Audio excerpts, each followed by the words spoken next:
What's going on? This is the House of Boom podcast. I'm your host, Eric Boom Salvery. I can reach the camera, so Eric Boom Salvery, just in case you just needed to get knocked out real quick or woken up or however you feel that you need to get done today. It is a beautiful day today, and I have a beautiful guest, my homie, my friend, my red carpet mate. She's like the hustler of the year. I don't know what she doesn't do. You know, she's an actor. Can you sing? Yeah, I do. You know, I can hold a note a little bit. She. There's nothing that she can't do. You know what I mean? She's an actor. She's a red carpet host. She does lovely dances and TikTok videos and everything else in between. I mean, she got it going on. My homegirl Tiffany with an I. D or I am _ Tiffany D on Instagram. What's up, man? How you feeling today? Or one man? Hey, what's up? You know, this has been a long time coming. A long time coming. I mean, you're a hard person to keep up with. I mean, you on the grind, you on the hustle. I mean, it's not much that I be like catching you in between stuff. Like, yo, that's fire. Then you just busy. What's going on in your world? I stay busy. What's going on in your world? Like you said, I stay busy. Like you said, you know, during quarantine, I launched my own. First of all, this looks dope. Before we even get into me, this looks dope. Like, okay. I love this setup. Like, I love the podcast. Your energy is so great on this. Like, I'm really digging the whole vibe of what you got going on here. So congratulations. It's really, really, really, really dope. Yeah. And so in quarantine, I launched Sip and Dish. Because, you know, we know each other from the red carpet. Mm-hmm. So I was doing a lot of work with Kay under his brand, Press Pause Production. Shout out to Kay. And during quarantine, we couldn't go anywhere. We were like itching to get back out there. So I was like, one night I was just like, you know, I just want to go live and just talk. Can we curse on here? Or is that not cute? Talk mess. Do what you got to do. Do what you got to do. You have the freedom. Just talk mess. And I asked my homegirl, I was like, yo, can you come on live with me real quick? And I made up a quick flyer for it. We were just going to talk about all things entertainment. And I was like, I'm going to just call it Sip and Dish for the time being. And I had no idea I was going to turn it into like my platform. So I created that Sip and Dish where I interview celebrities. I'm going to branch that out into, talking about celebrity news and then probably like some local talent and stuff like that to really like give our people a voice. Mm-hmm. That's really what Sip and Dish is for. So I do that. I model. I still host on the red carpet, host events and such. I'm an actress and I'm also a mom. There you go. I also do nails, hair, makeup. I have a separate channel on YouTube for that. It's called Slay by Tiffany D. So I'm in the beauty game in that respect. Like when you say like I do everything, I literally filmed a video this morning before I hopped on with you. So I'm always doing something. And then whatever time I'm not devoting to creativity, I'm a mom. There you go. Now, when you say you filmed a video, you were talking more so about the makeup artist, right? I'm assuming. Yes, right. The beauty aspect of it. Now, I like to say, going back to the Sip and Dish, is that the thing you did with the other homegirl, Deja or something like that? Yeah. Shout out to Deja. That's my boo. Yeah, y'all two were hilarious. I mean, I think many of, I think y'all used to do it on like Friday or something like that, or Thursday or Friday. Yep. And, you know, everybody had to find something to do, you know, and it's not like, oh, I'm just doing it because it's something to do, but it was entertaining. Like, I used to always try to get in the comments, be talking junk to both of y'all. Yeah. And y'all are, I guess, the Gemini twin flame. So it would, huh? Yeah, that's what we are. Yeah, producer by you said he felt your energy. He knew that there was a Gemini somewhere on set because he is also of the Gemini breed. I don't know if it's May or June. I heard there's a little beef going on between June 11th. June 11th. Oh, never mind. Never mind. Been canceled already. We didn't even get to the producer segment question. You never already mind. been canceled, Never guys. Nope. No, I cannot do male June Geminis. Y'all crazy. Ooh. Nah, that's we're not a monolith, but you know. It's true. That's true. A lot has been said about the May Geminis, so I That love were them all. awesome, that I were love them dope, that all. were amazing. I love them all. I don't know. I could get along. It's interesting how me and Tiff met. I guess it was 2018. No, 2019. You know, I had this major opportunity come by my desk, so to speak, and there was an opportunity to meet Denzel, and I'm like, wait, what? I'm like, like he was being honored with a lifetime achievement award by Crossroad Theaters in New Brunswick. And, you know, New Brunswick is, you know, being a former Rutgers guy, is my stomping ground. So I was like, oh, I got to get this. I got to get this opportunity. And I remember, getting approved for my press credential. You know, sometimes those things can be a headache, but, you know, getting approved. Ooh. And I'm like, all right. I said, I was gassed up that night. I'm like, I'm about to meet Denzel. Like, yo, what's going on? This is about to go down. Like, there's so many movies and just roles that he's played that it's just iconic, right? And so, you walk in the room and here's this smiley girl just sitting there, just, hey, I'm like, who is this? And it's just been a vibe since then. You said, who is this girl? It was like she's like, hey, like that. And it's kind of interesting because even though Crossroads Theater is a Black-owned theater company, there wasn't a lot of us in that space that night, and so it was just cool to just connect with somebody else. And then of course, his time was limited, about who can get the interview and all this other stuff. And of course, somebody just had Denzel, as far as the interview segment goes, just wrapped around her finger. Like, I'm just like, that I ain't even gonna get a question. And they was just vibing. But the one thing I can appreciate, I always joke with her about that.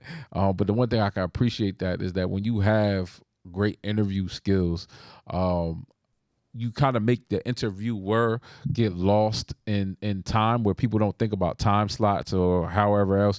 And it was kind of crazy because once she was done, everybody else, she got like 4 or 5 questions in, and everybody else got like 1.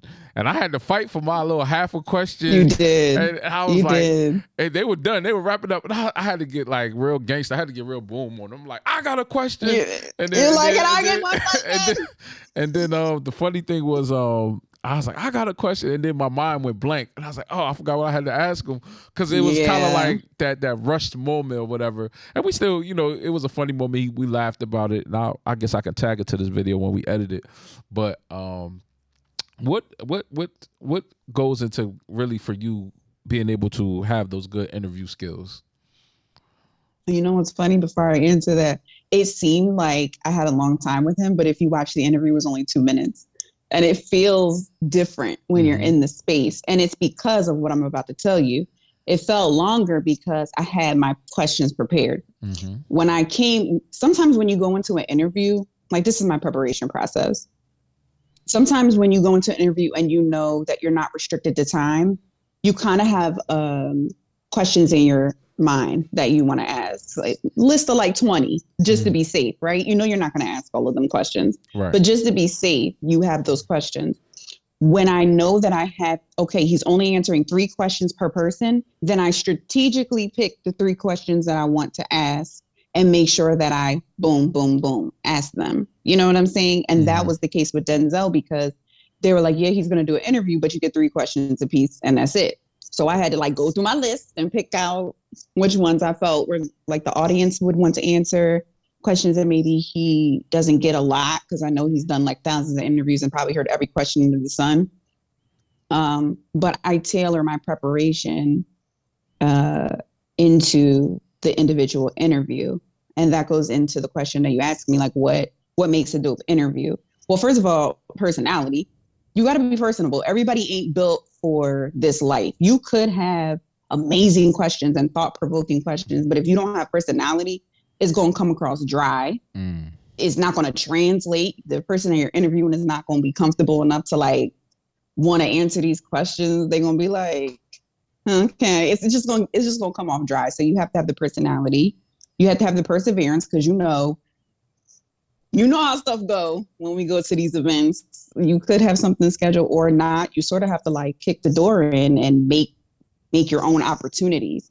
You know what I'm saying? Like Right. a lot of times you go to these events and you have the backstage passes, but that doesn't guarantee you an interview. You have to like kick it in. You got to kind of like, no, I'm here. That's how I got the Denzel interview, because like we weren't scheduled to be one of the people that he was interviewing with. How about that? I just went to the door and I was like, yeah, we're here for the Denzel interview. I have a slot. I didn't have no slot. The lady, I just tried, you know what I'm saying? And the lady let us in. And we ended up being one of the top 3 people that he chose. So you really have to have dedication, perseverance, determination. You have to make opportunities for yourself. And you have to be prepared. You have to be prepared. That's so crazy, because I did have a slot. Now I got half a question, and then you didn't have a slot, and you got a whole 2 minutes. And a 2-minute soundbite on Instagram is like eternity. So I mean that's definitely a vibe. Let's stay on that night. What was the reigning sentiment of that night when you like when it was all over? Because I always, that's like a key mark moment for me, even if I only got my 2-minute question in.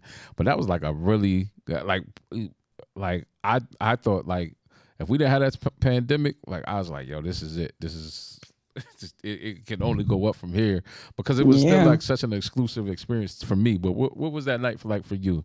Because that's iconic moment. Like I'm sure you interviewed a lot of people, but still, Denzel, that's still like, I remember people showed me love just because I was like, they saw the picture and they were like, yo, you met, like they was like, yo, brush your shoulders off. But Denzel, like I'm not even gonna hold you. That was a surreal moment for me in so many ways, because number one, the fact that I created that opportunity and it worked. Number one. Number two, he was so humble. He's to this day the most humble besides Estelle. Estelle was dope. But Denzel Washington was the most humble celebrity I have ever met or interviewed in my life. He was the kindest. And that sticks with me to this day, because I have met people who let me not be rude, but like who are way below his bar. Let's be real, who are the most arrogant and stuck up and rude and entitled people that I've ever met. And I just be looking like, I interviewed Denzel and he was nice. Like, I don't have to deal with this. You know what I'm saying? Like, it raises the bar on the expectations of sort of like humanity when you are interviewing, because like you said, he's such an icon. And number 3, I put him at the top of every single resume.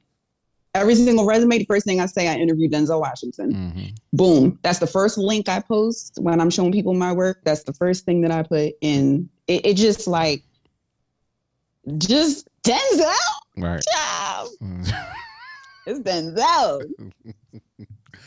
You know, that night was amazing. It really was. Now it's kind of crazy that that was 2019 October. Something 2019 October, November, October. It was cold. It was chilly that night, and but that was also like the grand opening of that the Crossroads Theater. But you know, fast forward, it's 2022, so and we're halfway. We almost out of 2022. But what got you into acting? Kyrie. No, I've been acting since I was young. I think I came out the womb acting. I've always had this bubbly personality, this love of just like other worlds, being different people. I've always acted out characters, always done different voices, always been the class clown, so to speak. And I've always, done plays. I started in high school, and my high school, Mr. Rudolph, like I wish that I was still in contact with him, because Mr. Rudolph really was the one that saw me, like my talent. He was really the first one to be like, you play, but you could really do this. Like you play around, but you are talented. I want you to try to take this seriously. And he gave me a monologue to do that was a dramatic role. And it was like, because comedy sometimes is like a shield. You use comedy as like a protective shield, mechanism, to laugh things off. But this was drama, and it was the first time I had to be vulnerable. And I owe that to Mr. Rudolph, really like making me step outside of myself and do that. And that's when I really fell in love with it, because I I felt the energy when I performed that scene, and I was like, oh, it's a wrap. Like, it's a done deal. That and my mom. My mom's been like a huge push in getting me to use my creative talent. Mm-hmm. She tells me all the time, she's been telling me since I was younger, you're talented, pushing me, looking up stuff for me. Like, she's been my biggest supporter. So, but yeah, I would say like high school is when I really fell in love with acting. Big shout out to supportive parents, because that takes you far in life in general, not just when you're growing up and stuff like that. So, earlier this year, I guess I was lucky enough to, be on set with you, and you kind of put me on because they needed some extras. I was like, yeah, sign me up, and then. Hopefully my scene made it in. We'll know. You probably know more than I do. But I was able to be on set with you in this movie called, I'm going to let you announce it. Money Lovers. Money Lovers. And Money Lovers. You had you are a main character in Money Lovers. So tell us. Yeah, I played the lead role. Wow. So tell us about the process. 2 questions. Tell us about the process of getting the role, of being in a main role more so than a side character, and then what can we expect from your character without giving too much away, because we want people to go actually see the movie. So let's go there. Okay. Well, I'm writing down the second question so I remember it. So really, it's crazy how I got this role. Like, aside from my mom really pushing me to broaden my horizons and like really do this shit for real. Mm-hmm. Kyrie Terrell, who is the director, writer, co-star, all that stuff in this movie. He's been on my ass for years to be for real about my craft, acting and hosting. And he, we've worked together a lot with My New Philly and some outside projects. And I did a skit with him. And when I did the skit, he was like, oh, nah, you gonna be in my next film. You gonna be in my next production. Mm-hmm. And so when the time came, he was like, listen, I want to see your dedication first. I want you to play the role of casino girl number 1 and see how that goes, and, see if you're really dedicated to it. So I was like, I'm gonna show him. I'm gonna take this one line in this movie and I'm gonna do it to the best of my ability. I'm gonna make sure I show up, and, whatever. It may be the next project or project after, I'll get a bigger role. Mm-hmm. Well, I went in there at the table read. I read for my role, my little one line or whatever. And he called me that Wednesday. Now we're starting filming on Saturday. He calls me Wednesday and he's like, so, yeah, how would you feel about doing the lead role? I said, who, where, when? He said, yeah, like should've something happened with our act. Should have went a Honda. Like I was flabbergasted, bamboozled. Right. And he was like, something happened with our main actress, and she can no longer do the role. And he was like, the first person I thought about was you. And I was like, it was one of those moments too. Like I remember it so clearly. My thought process. I was like, and this all happened in a matter of like 10 seconds in my brain. I was like, I could either say, no, I can't do this. I don't know if I could pull this off. I don't know. I've never done anything like this before. I haven't acted since high school. Mm-hmm. Or I could have said what I said, which was, yeah, I can do it. Sure. No problem. And then just figure it the fuck out. And so that's what I said. I was like, yeah, no problem. Sure. I could carry a whole feature film. Sure. And so I did. And he sent me the script over Wednesday. I didn't have time to learn my lines because, between all the other stuff I was doing interviews, being a mom, Wednesday to Saturday is not a long time to memorize a whole script, a whole feature film, and also like dive into who Peyton is, dive into who her character. So it was kind of like when I showed up to set on Saturday, I was like meeting a stranger and trying to like sort of like melt into Peyton as fast as I could, but Because, when you don't have time to really sit with a character, you don't really know what makes them tick. What's their motivation? Like, why are they acting like this? Why is she the way that she is? You just hop into a scene that's midway through the movie and you have to already be that. So it was a process, but I had like the greatest support team. Everybody was so supportive. They had my back. They really helped me with the feel of who Peyton was. And speaking of that, what can we expect? Peyton is a bad bitch. Peyton is a bad bitch. She is the head of a gang or group, if you will, of cryptocurrency thieves. Oh, she's the boss in the world. You know what I'm saying? She the boss. You know what I'm saying? And the squad that she has put together, she's about her money. She's like, look, we got to do what we got to do to get this bread, fall in line, or you got to go. And she meets this man, and he's a cop. He's a detective. And, things happen. And things happen, but she's definitely a boss, and she's really, really about her money. And she loves her brother. She's in this sort of triangle love situation. There's a lot happening. It's action, it's heartbreak, it's love, it's sexy, it's a lot of stuff in there. It's a lot of stuff in there, and it's such an interesting project to be a part of. And like I said, I was on set for like a day, and I was like, wow. I remember it was cold that day too. I don't know what it is with me and you in the cold weather, but it was cold that day outside. It was Philly. I'm like, oof. And I definitely think that there's going to be some exciting moves coming out of this movie. Now, this movie comes out October 27th. So we got something to look forward to. Yes.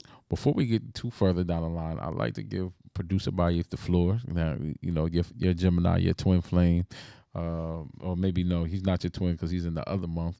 But it's just a running joke that we have here that he's got parking tickets, and so he doesn't want to get seen on camera, but he is here in the building, as you know, and he has his producer segment question. So the floor is yours, my brother. Absolutely. First and foremost, I want to shout out Mr. Rudolph and Moms for planting the seeds of greatness. And I also want to shout out, you said Tyree or Kyrie? Kyrie. For putting church shoes on those seeds. So that's what's up. You said you're a mom. So with all of the stuff that you do with most Geminis, many hats, and there's not really a heavy lift with wearing those hats. But being a parent in the midst of all of this stuff, what is your work mom balance like? How do you find time to center on being a mom in the midst of creativity? Yeah, that's a dope question. My kids come first. That's hands down. My children come first in any aspect of my life. So I have a great support system. My mom is like top tier. You know what I'm saying? She held me down the whole entire time I was filming with my children.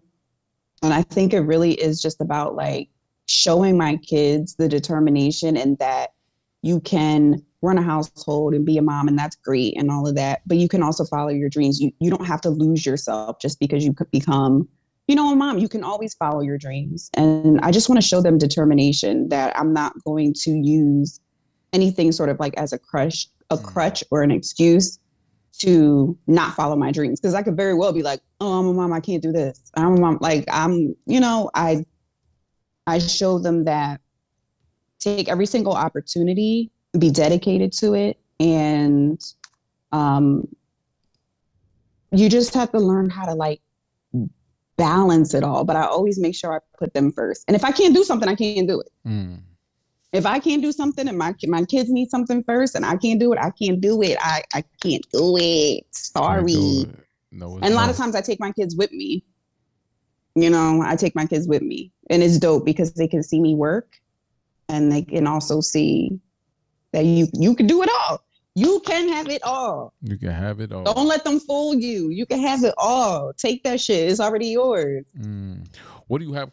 what's next? You know what I mean? Because like you said, you wear many hats, and you know, to something to the magnitude of acting, you kind of have to still put it. Even though you can have it all, you still got to put some things, minimize some things, and to balance something that's greater, right? Yeah, And so, what do you think that's coming next for you? that is true. That's why the first thing I said, was that my kids always come 1st. Mm-hmm. So sometimes, like dating needs to be put on the back burner, Oh boy. hanging out. You know what I'm saying? Like hanging out with the home girls and stuff, that kind of stuff gets put on the back burner because it's really about kids and career, kids and career, kids and career. Mm-hmm. And anybody who's in my life understands that and knows that as well. And so what's next for me is more of this. I actually just got another role in a film. We start filming on October 1st. Mm. So I just got the script for that yesterday or the day before. So I'm going to go over that script. More promotion for Money Lovers. I got a couple podcasts coming up, going live. Dope.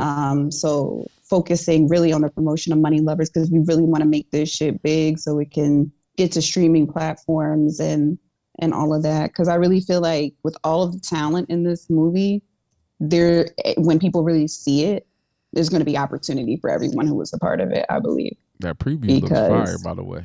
Yeah, and to what you said earlier, Kai has only shown me like 2 scenes, and not even the full scene. So I'm going to be seeing this for the first time with everyone else in the theater. Wow. So I don't even know if you made it in. I have no idea. I don't even know what I look like, what it's looking like. I just know that trailer is fire. And those 2 scenes I saw were really dope. And it was just to like get my approval. So it wasn't even like I couldn't even really get it. But yeah, like that's what's in the future for me. More films, more mom life, more interviews on Sip and Dish. I'm just like putting my foot down. I'm really going like push and pee. Is that what the kids say? Is that what it is? I'm old now. Push and pee. I don't know what to push. I don't know what it is either. It's kind of crazy. My foot is on the gas.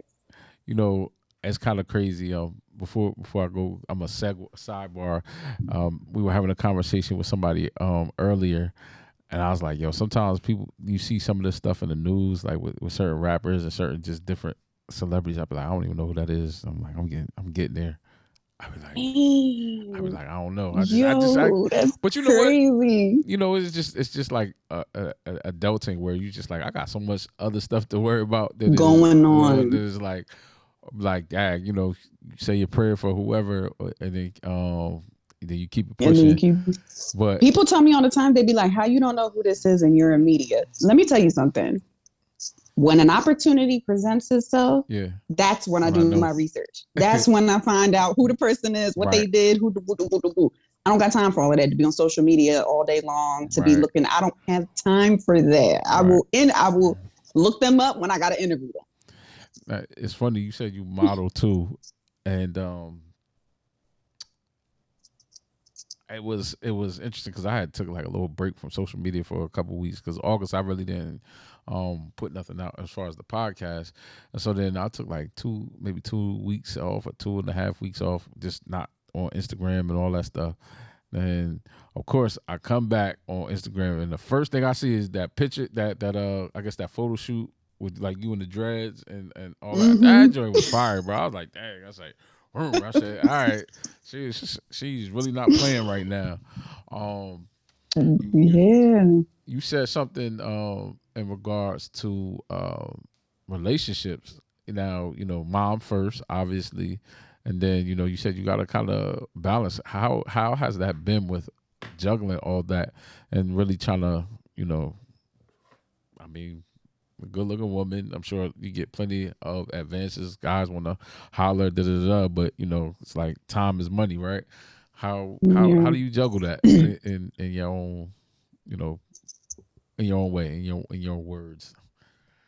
Well, right now I'm not juggling nothing. Okay, that's why I'm trying to put the backdrop up so I can snag me a single father. But I'm not gonna lie, it's been difficult. It's like people. This is about to sound so arrogant, but like people see a pretty face and just like, that's it. That's it. It's hard to find somebody who, first of all, is going to be a good father figure, because that's number one. You have to like kids. And you have to exemplify those positive qualities and traits and morals and values that I would want around my children. You have to want something serious, because I don't got time. If I'm going to give my time to somebody, it has to be somebody who's for real. Right. So I don't care if there's 100 niggas in my DM, men, sorry. I'm trying to get away from using that word. If there's 100 men in my DM, like, probably one of y'all is really serious, and I don't got time. Like, I'm not nobody's trophy. I'm not nobody's look good on my arm. Like, I'm a grown ass woman. I have children. I have goals, and I don't have time to sit in your face all day. And I also don't have time to be your trophy. You got to come correct, and you got to be serious. So it's really nothing for me to balance right now in that respect, because nobody is really showing and proving anything. So.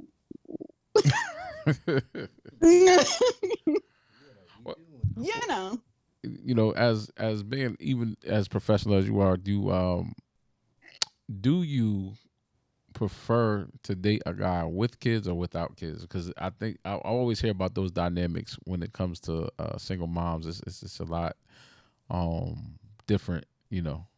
So the floor is yours. I'll say with, because I dated 2 men without kids who said, I can handle it. You didn't even give me a chance. You didn't give me an opportunity. You didn't. And then I did. But one of them was cool. One of them was okay. The other one was trash. The other one was garbage. Garbage. It's like, people, I think that men with kids don't really understand what kids entail. They are just like, it's 2 kids. They're 12 and they're 9. They're old enough to. But it's like, you don't understand that if you want to go out on a Friday and we have plans on a Friday and something happens last minute and my sitter's not available, I got to cancel those plans, baby. Like, hit me up on a virtual date or something. Like, I can't, you know what I'm saying?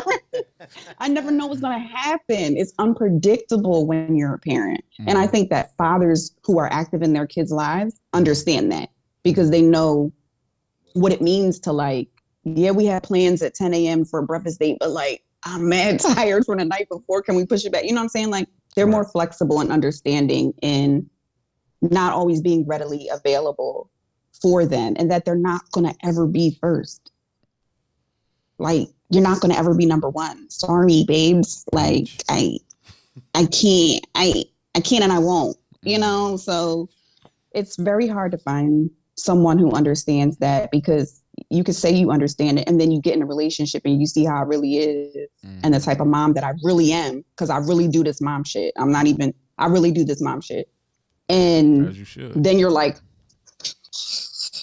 you know what I'm saying? Like, I don't got time in it. If he's not going to be number one, what number? Just you know, from a single guy who doesn't have kids, you know, what number is he going to be? What number is he going to be? Number 2. I was like, that's what the thought that came to my head. Like, okay, so am I going to be like number 4? Let me think about that. Let me think about that realistically. 3 in a It's given 3 in impossible. It's given 3 in impossible, because now. Kids is first. Myself and my career got to be second, because that's what's going to provide for my children. It's got to be. So you make a slide in there on a third. You know what I'm saying? But if my mom called and she might get the third, and you might be fourth for the day. Possible. So you might gotta interchange the third and the fourth. Ooh. 3 in a possible. Ooh, don't come up here unless you're ready. That's what she's saying. Yeah, like, I just, and I wouldn't expect a man of quality to want it any other way. Like, a man of quality who sees me for who I am and what I offer and the value and the asset that I am, he's going to look at me and be like, yo, that's dope as shit. Kids number 1, career, you number 2. Like, I'm all for that. What can I do to make that easier for you? How can I help elevate? How can we work together to, like, because you could be in the number 2 spot with the career if we working together. Like, if we got projects together, we helping each other with our careers, and we did it. It could be that kind of situation as well. But, like, if you so insecure that you feel like if you're not number 1, then you throwing a tantrum and shit, you're not even gonna see that possibility like, it's real rap. Like, tantrum. you're not even going to see that possibility. Grown men be throwing tantrums. They do. So, okay, so here's my inverse question. What slot do you expect to be in when the vice versa? When the roles if he has kids? Yeah. If he has kids? Yeah. Same. Okay. Three in the possible. Three in the possible. Three in the possible. Okay. And I'm okay with that because, baby, when I tell you I like my space and I'm too busy to even try to be number one, because why do you got enough time to be in my face all day, every day? Something's wrong, sir, if you have time to be in my face all day. She said, "You bored, bro." That part. Get a career. Get a career. Please get a passion. Life, get a life. I mean, I think it's the dynamics are different. If I could say, looking at you and being somebody who is out there, like I said, in the media and acting and different, whereas maybe, Susie Q over there might just have a regular job and just come home and take care of her kids. So maybe that's the different and dynamic and stuff like that. So, but for you, you know what I mean? I can definitely understand. How do you find, I think wife asked this, did you ask her the balance question? Mm-hmm. But, I'm being more specific with all your hustles, right? Because I mean, it's not. I don't want to call acting a hustle, but it's you doing what you doing what you love. But when it comes to the actual kids aside, how do you find the balance in making sure the priority of, like, I'm working on this today, as far as maybe I'm doing makeup today, or I'm doing acting or celebrity dish, or maybe you do something else on the side. How do you find that balance working out for you right now? This right here, this nice, beautiful little journal right here. Mm-hmm. It's very, it's very much prioritizing, making better use of my time. Mm-hmm. So if I know I already have to get up at the crack ass of dawn to get my kids to school, while that's happening, I will do a TikTok, mm-hmm. or I'll get myself prepared and set up for the script rehearsal, like, to study when I get back. Like, I make sure that I make use of all of my time. And that if I'm already doing my makeup like I had to do my makeup and get ready for our interview, I created content from that. So I make sure everything I'm doing, I'm creating content, and that I'm constantly, like, utilizing the content or what I'm doing in my everyday life for the content. You know what I'm saying? Like, I was just telling my homegirl this. I'm like, what? You waste nothing. Yeah, I waste nothing. That's really what it is. Like, using my time effectively and efficiently. It's like, if I get up in the morning and I make a cup of coffee and I set up my laptop and I put out my script and that's content. People like to see you living your everyday life. Mm-hmm. So you have to think of everything as an opportunity to create. And then before you realize it, you've lived your life. You're going about your day doing what you're doing anyway. Mm-hmm.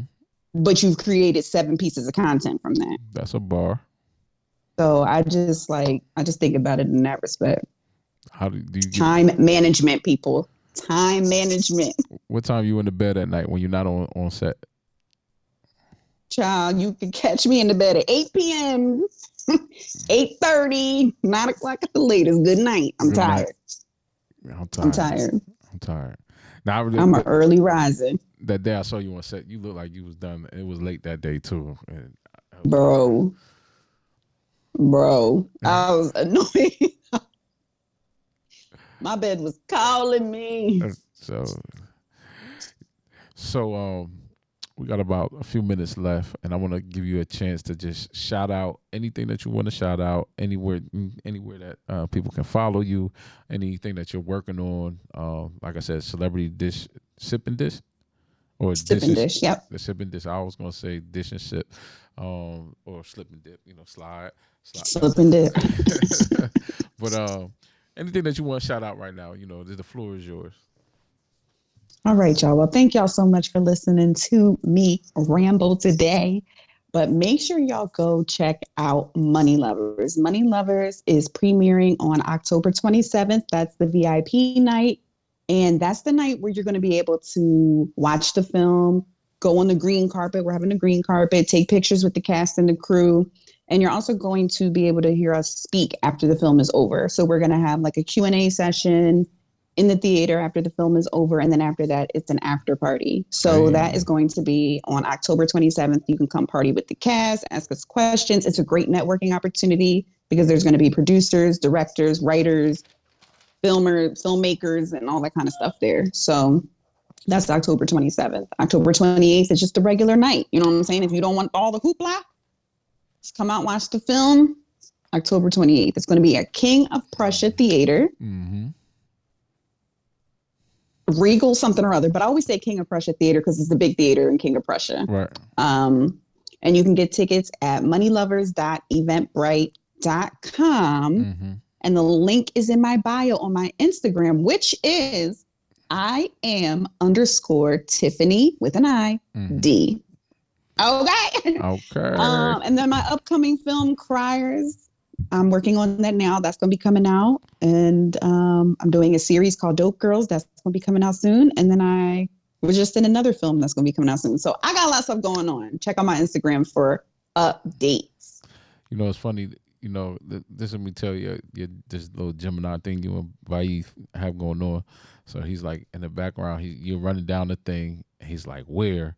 And as soon as he said, he wrote it on a piece of paper and then put it up there so I could see it on the screen back there. And as soon as I said it, he was like, King of Prussia Mall. See, it's something about that.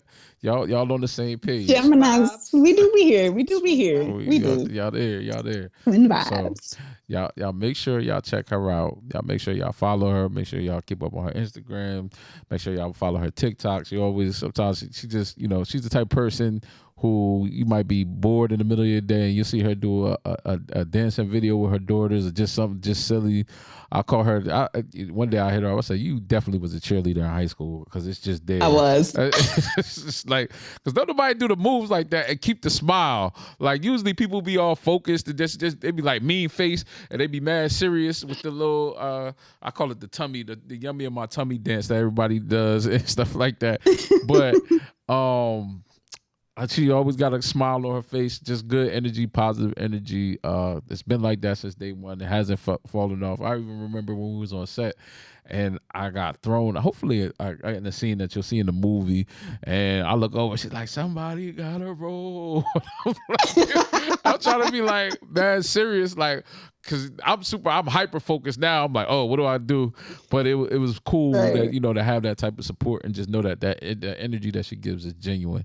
And so make sure y'all follow her at @Tiffany with an ID. This is the House of Boom podcast. I thank you again for being a guest, and we are out. Peace. Bye, y'all.